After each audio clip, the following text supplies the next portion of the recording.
enlever les vis.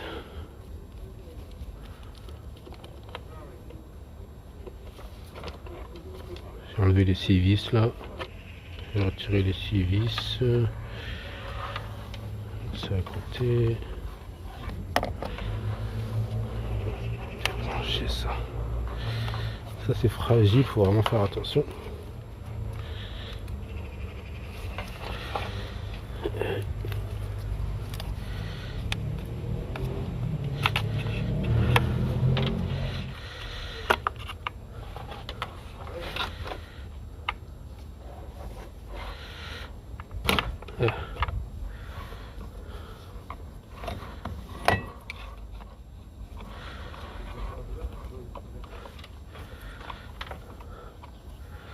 Voilà. Avec un tournevis c'est plus simple. Et j'appuie sur le dessus et avec ma main j'appuie sur le dessus avec le tournevis et j'appuie en dessous avec ma main. Donc là je desserre les vis de fixation de la bobine d'allumage afin d'avoir accès aux bougies. Donc je le mets en accéléré.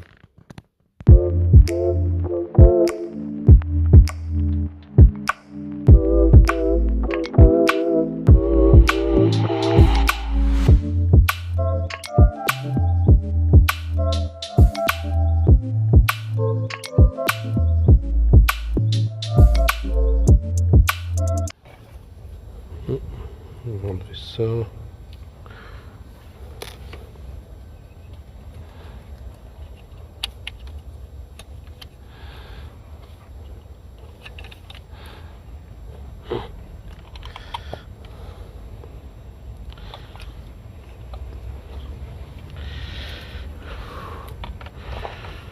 Dans cette bobine. Voici la bobine.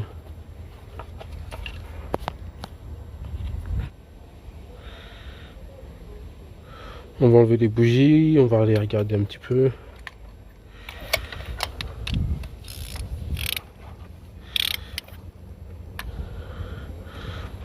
On va juste vérifier les bougies.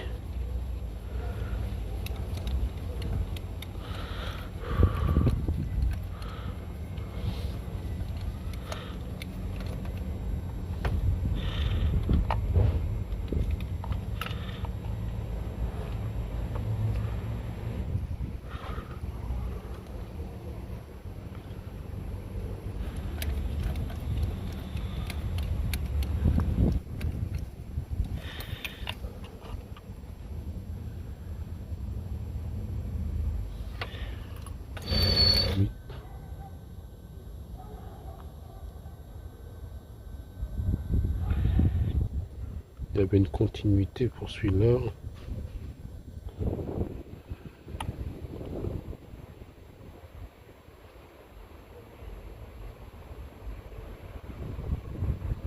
Celui-là aussi. Il y avait une continuité.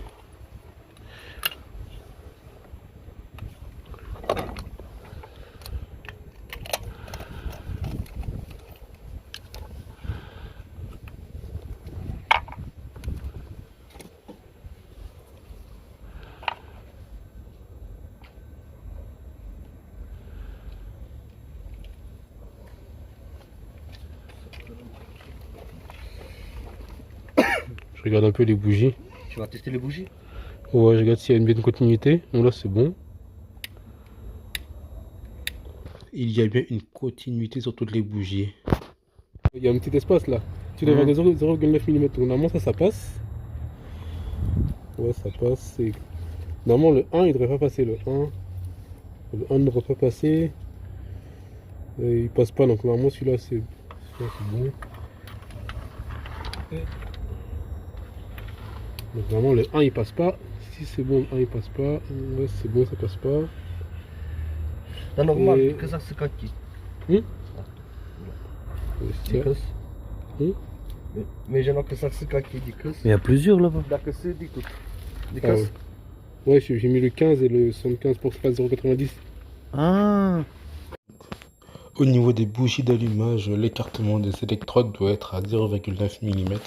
Donc c'est ce que je contrôle sur chaque bougie. Donc là, sur la bougie du cylindre numéro 2, en fait, je constate que la jauge 0,9 mm ne rentre pas facilement. Mais en forçant un petit peu, la jauge arrive à rentrer. Et finalement, la jauge, en essayant de faire rentrer la jauge, ça écarte l'électrode qui se retrouve finalement à 0,9 mm comme recommandé par le constructeur. Donc j'ai contrôlé les autres bougies d'allumage et l'écartement des électrodes est bien à 0,9 mm. En tout cas, au niveau de la continuité, il n'y a pas de souci sur tes bougies. Et au niveau de l'écartement, c'est bon. Après, moi, ce que j'aurais bien aimé faire, c'est un test de compression. Mais j'ai oublié de vérifier en fait quel fusible, parce qu'il aurait bien fallu couper l'alimentation en carburant. En fait, le moteur, en fait, il compresse le mélange, un mélange air-essence. Après, il y a la bougie qui fait exploser. Qui fait exploser le mélange pour que ça pousse le piston et que ça fasse un. Après, ça pousse le piston, après, ça entame le vilebrequin qui tourne et que ça fait tourner le cardan et que ça fait. Enfin, tu vois. Mais à la base, tu as une compression, tu vois. Et il faut voir si ton moteur il comprime bien. Et j'aurais bien aimé pouvoir tester la compression, surtout du cylindre numéro 2, parce que c'est le cylindre où il y a des plus fortes ratées de combustion. Donc, je me dis, si on fait un test de compression, après, déjà, je vais resserrer les bougies. Le bougie était serré fort, parce que normalement, c'est à 28 Nm. C'était serré vraiment fort. Trop fort, je veux dire? Ouais, mais là, je vais juste pas serrer la bougie numéro 2, parce que c'est la bougie où il y avait le plus fort raté de cylindre, le plus fort raté de combustion. Donc je vais plus pas la serrer, parce qu'en fait, si tu veux, pour faire le test de compression, il faut pas qu'il y ait la bougie en fait. Donc là, je vais serrer les bougies, sauf la bougie du cylindre numéro 2 que l'on va contrôler. Et en fait, je vais devoir brancher un petit embout à la place de la bougie afin de pouvoir faire le test de compression. Donc là, je le branche actuellement. Et après, il va falloir que je branche le nanomètre afin de pouvoir mesurer la compression de ce cylindre. Donc là, voici le nanomètre. C'est bon? Ouais, vas-y, démarre. Vas-y, arrête. Pas de compression. Ben, attends, je vais essayer sur le cylindre. Vas-y. Vas-y, c'est bon. Démarre. Vas-y. C'est bon. Bon, vas-y, on va refaire un test pour le cylindre numéro 2, vas-y. C'est bon, vas-y. Vas-y. Ah non, c'est bon, arrête. Ouais, c'est bon. Il n'y a plus de compression. Merde. Vas-y. C'est bon. Compression. Ouais, il y a la compression sur celui-là aussi. Ouais. Essaye, vas-y. Vas-y. C'est bon. Il y a la compression. Ouais, il y a la compression. Le piston 2 qui est HS. Le cylindre 2 compresse plus. Non, c'est bon. Ouais, ton cylindre 2 il est HS. Faut aller voir si c'est une segmentation ou piston percé ou sous bloqué ou autre.